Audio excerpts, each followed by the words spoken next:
Hello everybody, this is Fernando for the latest 20 things you didn't know about video. I thought I would mix another one of these in here while I'm continuing to do your cryptids and monster suggestions.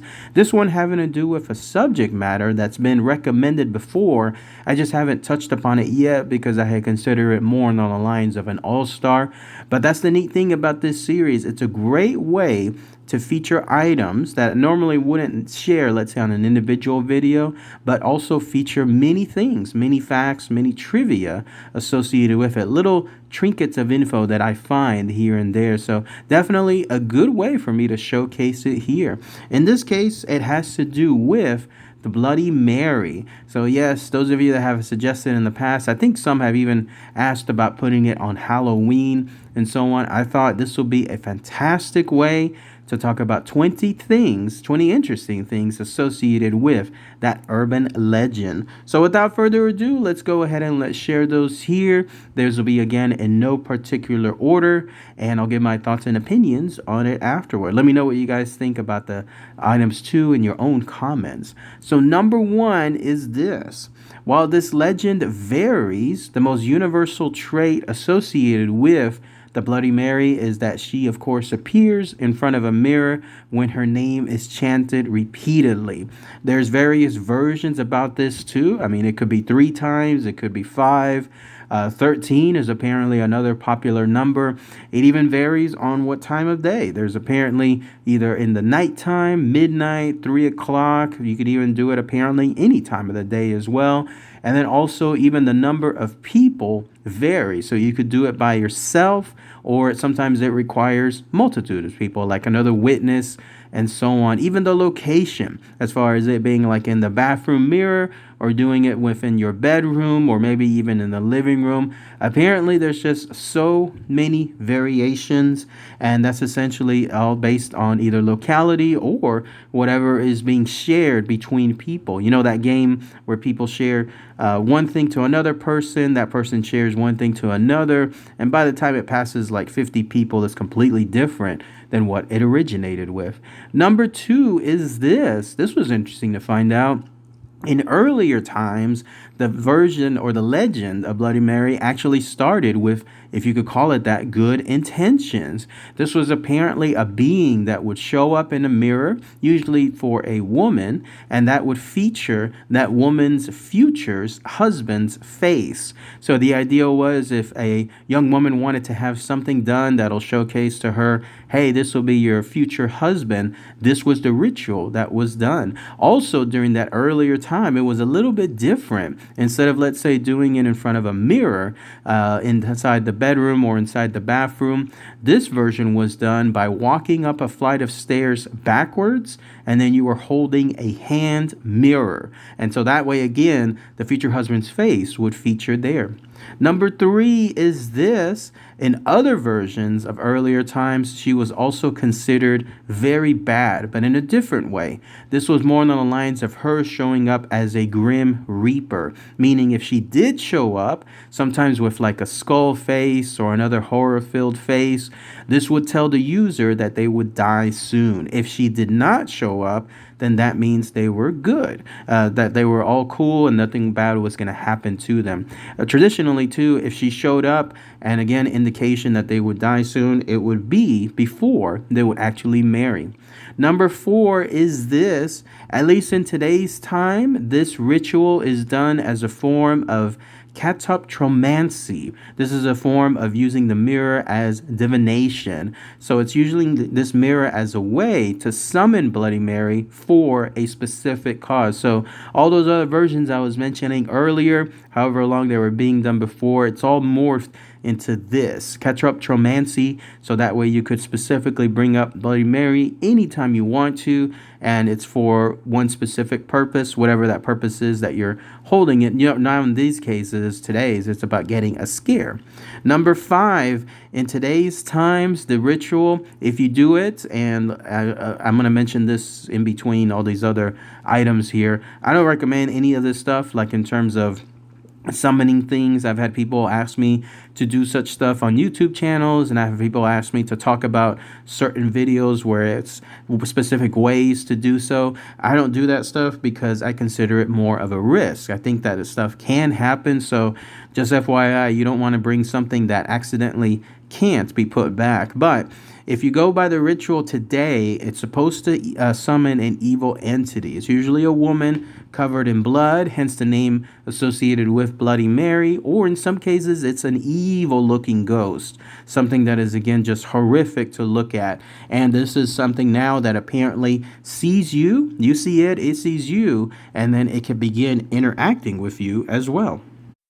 And then number 6 is this, going with the various versions of today's ritual involving Bloody Mary. There's also several different ways you could do so. One of them is starting from a very small whisper when it comes to her name and then evolving it to a very, very loud scream. Another way is doing it in complete darkness. We're talking nothing. Like, in other words, shut the door, windows, everything, just pitch black darkness and the mirror itself. And then another way is having a small light or a small candle, something else. I imagine in some cases people are using their phones as well as far as the actual light. And then either spinning around, or you could stand completely still and again multiple witnesses, or just have it be yourself.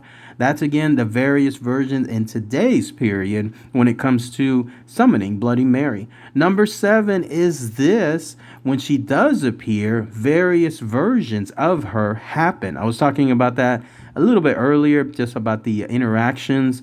One is this. She'll either just stare at you, which enough is creepy for me. I mean, just the idea of somebody just looking back, like let's say you move to the left, move to the right, and her eyes follow you. I'm done at that point. Even, of course, I wouldn't even summon her to begin with, but that's one thing that she does. Another one involves her actually cursing at you. Maybe she knows your name. Maybe she realizes that she was summoned and she hated that, and so she starts cursing at you specifically. And yet even more horrific versions involve her trying to actually reach through the mirror. So there's a term for that, but I'm sure there is, but it involves her actually crossing over and basically coming through the mirror itself. She's trying to strangle you, or either another version is she's trying to steal your soul, or on a more physical level, she's trying to scratch your eyes out, and so on. All of those, if you read those from the outside in, they're all bad. Like, you don't want to do something like this, but that's essentially what can happen as well. Number 8 is this. The legends tied to Bloody Mary are several of them too. One of them involves her being a witch, an unnamed witch that was executed over 100 years ago. Her name may have been Mary, but it may have been something else. But she was someone that had practiced black magic, and during her execution had used it to make her legend live on today. Others posit this. It's the idea that she was tied to a tragic accident. Like, in other words, a modern car accident. She died because of it, and so because of her revenge, she now uses it as a hideously mutilated person. Somebody, again, hence the Bloody Mary version, because of her accident, and she uses it to haunt anyone else that either summons her or maybe even does things as a form of retribution. Number 9 is this. There's also a version of Bloody Mary in Japan. It's called Hanako-san. This is a version of a young girl, a monstrous young girl that can be summoned through the toilets there in Japan.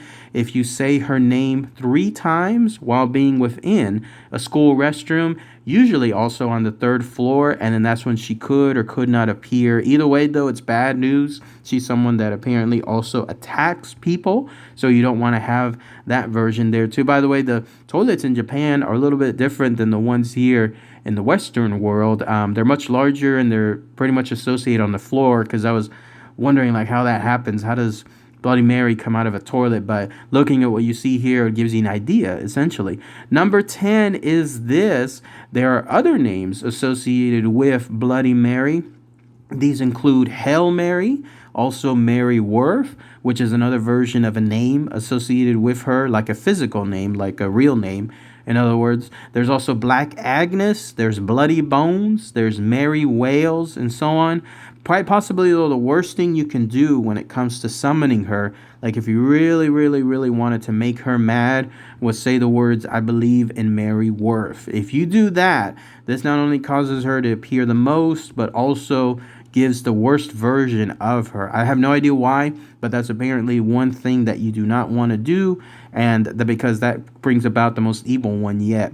Number 11 is this. The popularity of the Bloody Mary legend ran high, really big, actually, during the late 1970s. In fact, that's apparently when it experienced its most widespread phenomenon throughout the U.S., and it's kind of stuck ever since. I have no idea what it was. Maybe it was, parents seeing this when their kids were playing around, and then they shared the stories, or maybe it was the kids themselves but during sleepovers, and then they would tell others about it, and that's how it spread. But because of that, a typical suburban home also had, at least at that time, bathrooms but no windows. So that's another theory as to why it spread so much in the late 1970s. It all had to do with the designs of the homes being built at the time.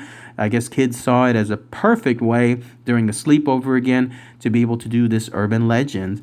Number 12 is this. The reason why it's so popular among children, especially between the ages of 9 and 12, they're very keen on this legend, is because there's a term, something that psychologists call the Robinson age, and this is signifying that these children are looking for fun, essentially games that involve fear. So they're more keen to do something like this during those ages, and what better way to do so than with the legend of Bloody Mary? It almost fits perfectly within that fear and the game that they're looking for.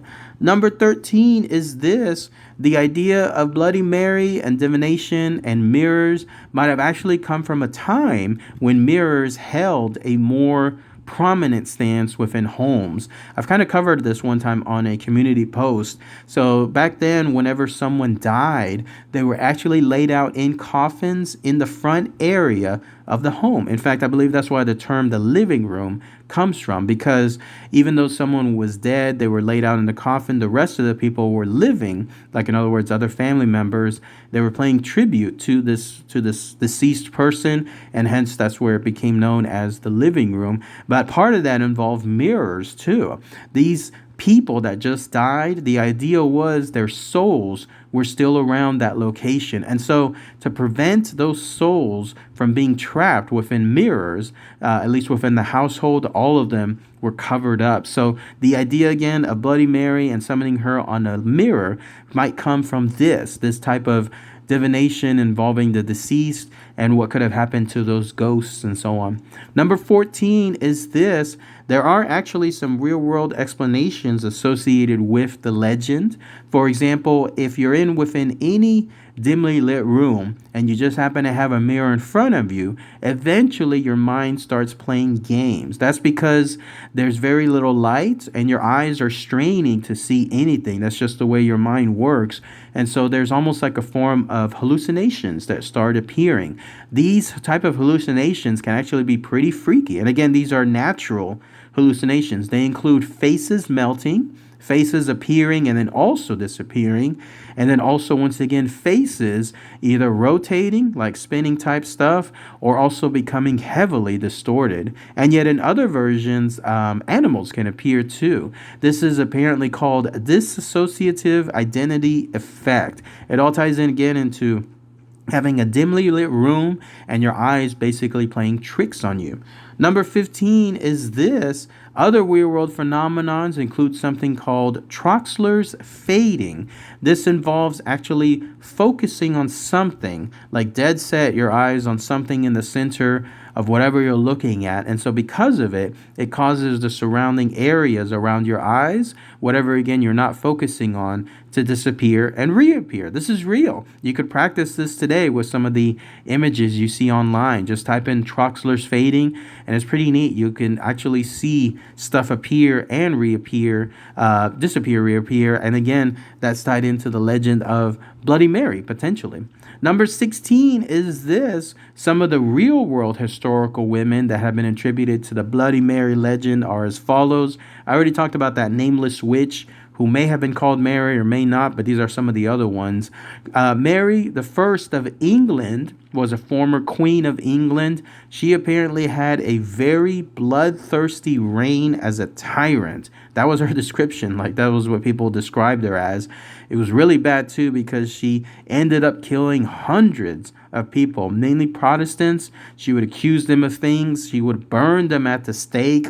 Horrible, horrible way to go. Imagine one person, let alone hundreds of these people, and that nicknamed her Bloody Mary. She ended up having a bad fate as well of herself. Because of all these things. But either way, though, that's one angle. Number 17 is this. Another person is the Countess Elizabeth Bathory de Essed. She was someone that was a Hungarian noblewoman. She, too, was also accused of killing and torturing hundreds of girls and women. She did this for about 20 years. There's various legends associated as to why she did this. One of them was apparently she was trying to retain her youth, something about the idea of blood of virgins, basically allowing her to do so. Another one involves her actually being a vampire. Like, she was someone that was essentially feeding off the blood of these poor young girls and women. So that's another real world person that Bloody Mary is tied to. Number 18 is this. Yet another person, I mentioned her name before as well, was Mary Worth. She was someone that was a woman who owned slaves or either outright hunted them. Like, pretty bad woman. She ended up killing a lot of slaves that were trying to escape southern parts of America. And so because of this, that's where she gets this association of Bloody Mary. Or she was also attributed to being a witch. So she was someone that was also a witch during the famous witch trials. She ended up being burned. But before she was executed, that's when she proclaimed that she would come back. And then that's where you have that Bloody Mary legend.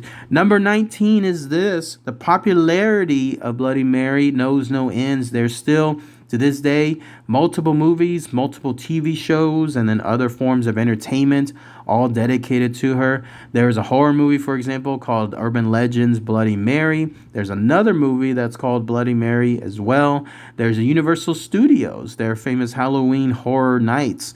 They dedicated a portion of it to Bloody Mary, and in her case, she was someone that was a doctor who ended up terrorizing her patients and then later came back as Bloody Mary. I imagine even if I'm talking this, there's something else probably being created, filmed, and so on, having to do with Bloody Mary.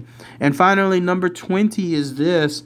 One last version of this legends states, and this is again why I mentioned this earlier, don't do something like this, is if you summon Bloody Mary, she may never leave afterwards. It's almost like a bad version of a Ouija board. So summoning her and then thinking that it's all fun, maybe you're doing it for a quick live stream or something like that. I see a lot of those too on YouTube. Just type in a search involving Bloody Mary live stream or Bloody Mary short, and then you'll see a lot of people attempting it.